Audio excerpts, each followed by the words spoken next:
this? Because sorry, I feel very panicked.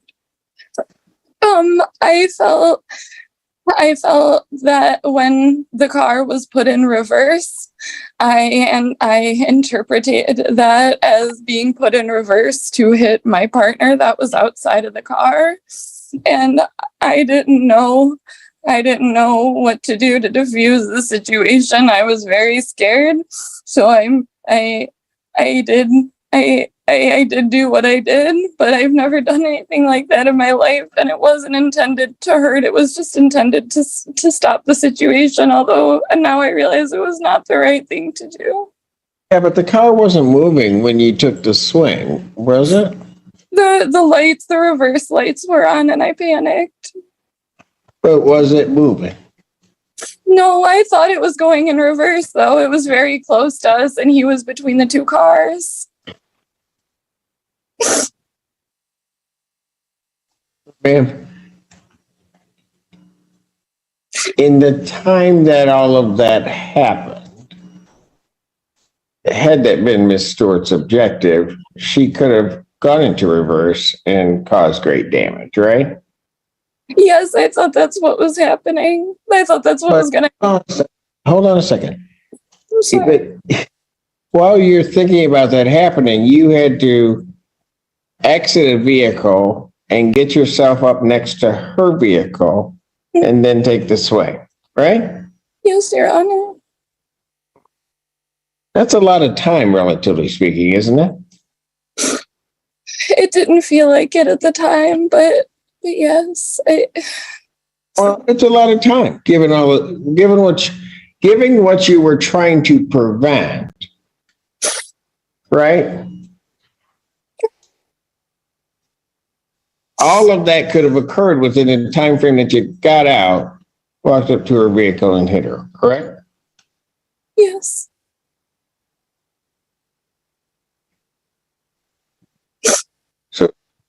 So tell me what makes me believe that you won't do this again. This is, I mean, as I read this, it's one of the most troubling things for me because it's a lot like road rage that just is occurring, sometimes inexplicably. So tell me what will assure the court that you're not going to do this again. I have never in my life been involved with any kind of violent interaction, and what I did not come from a place of anger or wanting to punish someone, but just from a place of fear. But I know now I've learned my lesson, and I will never do anything like this again, nor have I done it before. This is very uncharacteristic of me. I am not a violent person. I'm not an angry person. Ms. Stewart, how old were your daughters? They were 7 and 9 at the time. Okay.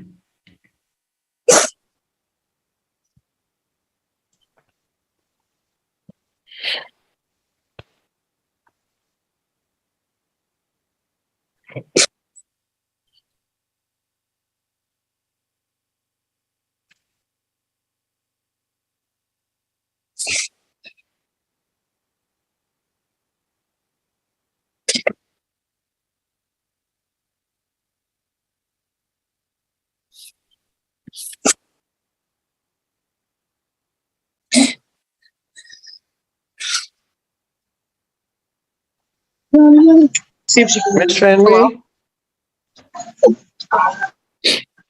Ms. Fenby, Yes. when you hear Ms. Stewart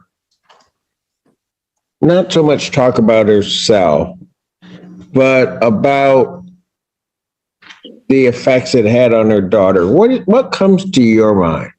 I feel horrible. My heart breaks, and I'm so sorry for the impact that this made. I never wanted anything like this to happen, and I am so sorry.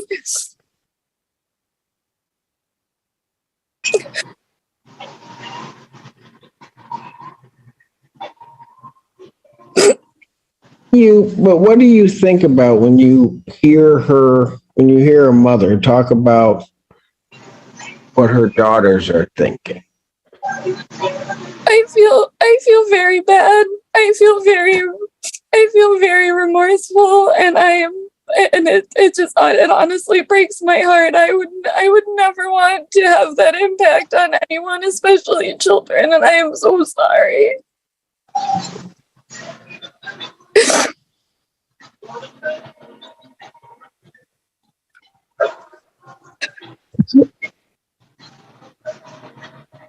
All right. Stuart, let me tell you this. A couple of things.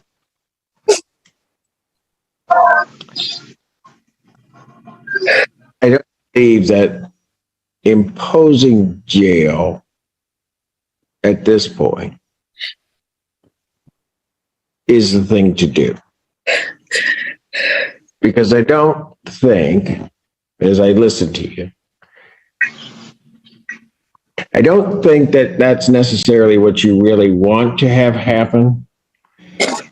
Sounds to me, and maybe I'm wrong, and feel free to correct me, but I think what you care about more than anything in the world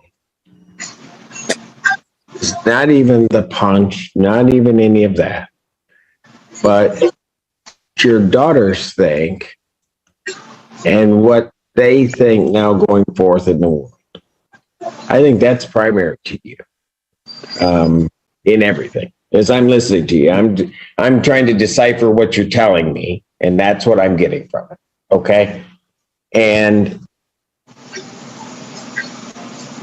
I'll just say, as a parent, I hear you. Right, it's tough enough out there without stuff that's happening. But also, I have to say that as I read the report and everything, I have to commend you. Because what you could have done is to step from that vehicle, cause a confrontation that could have gone anywhere.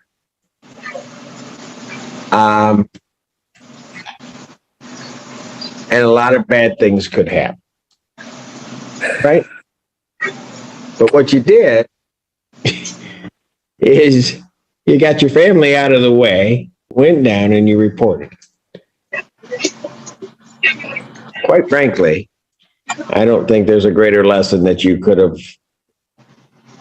imposed upon your daughter or given your daughters as to, in certain events, how to handle that type of situation. Because you could have taught them something very different.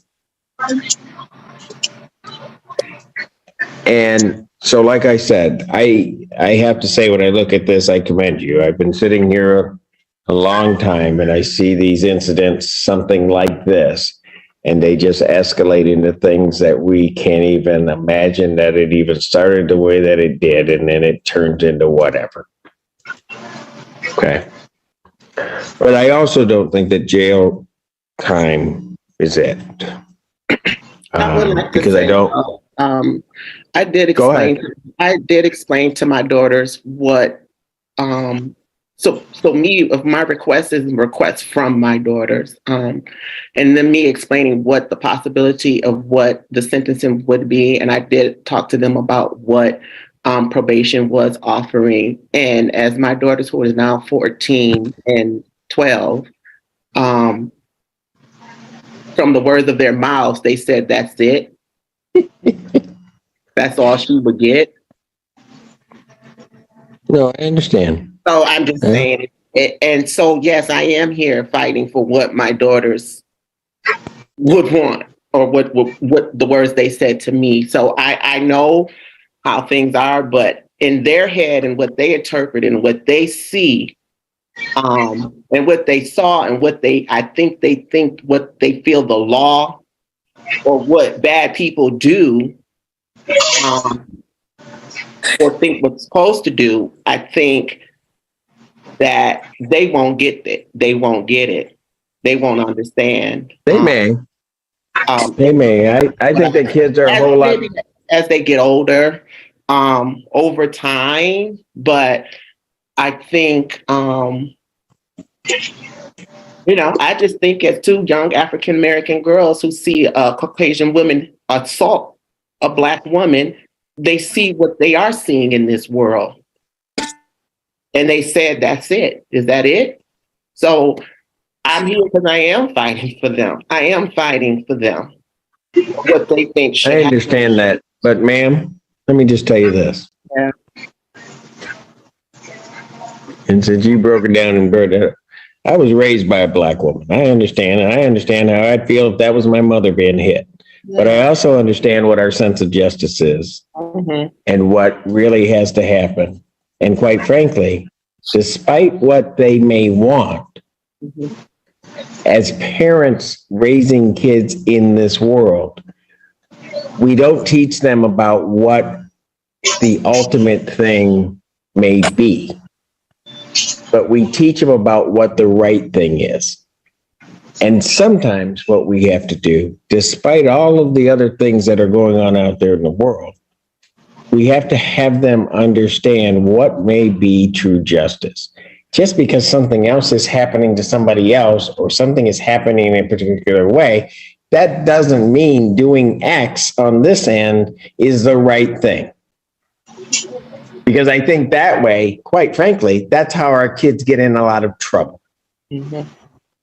And so it's going to take moms like you, like my mom, like all of those moms out there to teach kids that there's a different way, despite what their reaction may be. So I understand what they say. I get it, because I know how I'd feel if it was my mom that was hit. Okay? I don't know that it would have turned out that way. I could see me and my brother coming out of that back seat. I don't know. All right? That's if we could beat my sisters out of there.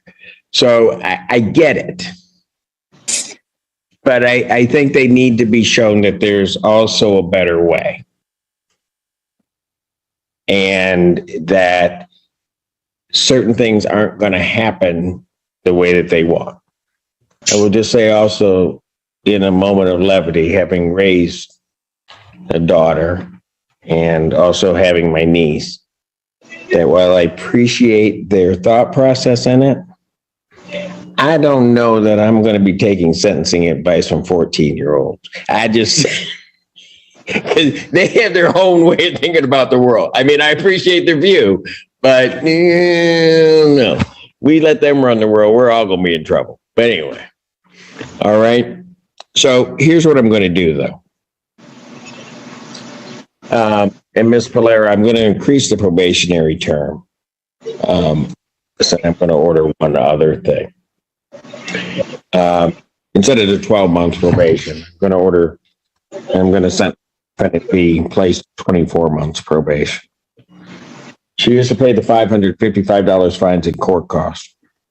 Her probationary fees will likewise concomitantly go up to $720 probation oversight fees. There is to be no use of alcohol, recreational marijuana, or any illegal drug. You'll be subject to random testing as directed by probation.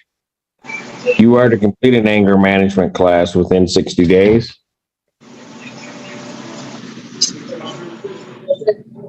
I will order that you're to continue your current mental health services at Packard Health. Follow all recommended aftercare, including therapy and medication protocol.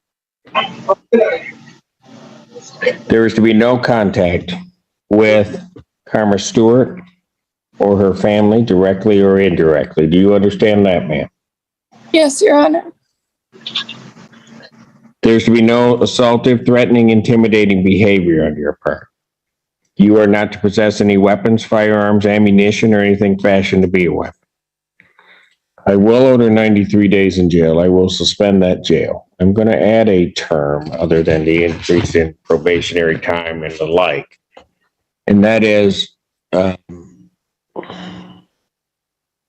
let me put it this way. You know, it's easy to use words, Miss Benby. And it's easy to say those words, remorse, it's easy to say those words after it's all over. I'm sorry.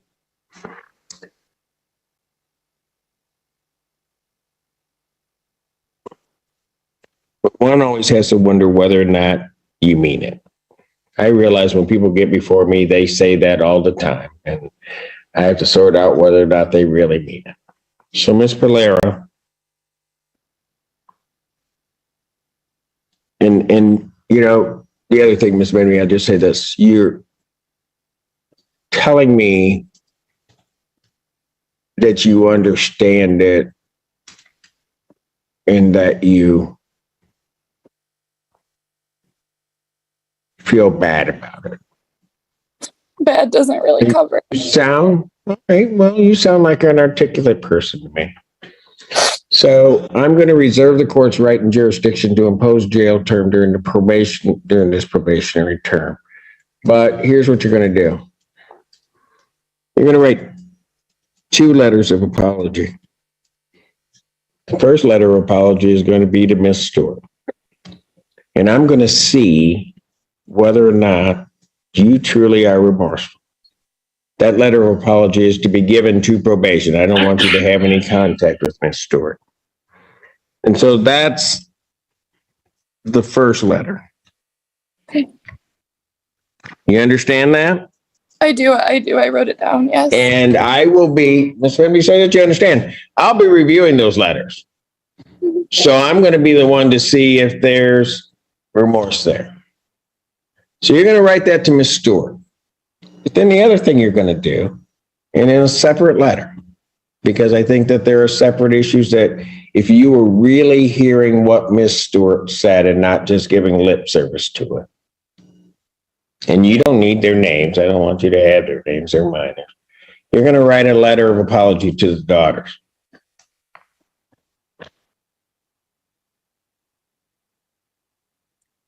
And I would suggest to you that in that letter, that you deal and grapple, maybe to the extent you understand, with what Ms. Stewart said about how it would feel to see that happen to your mother.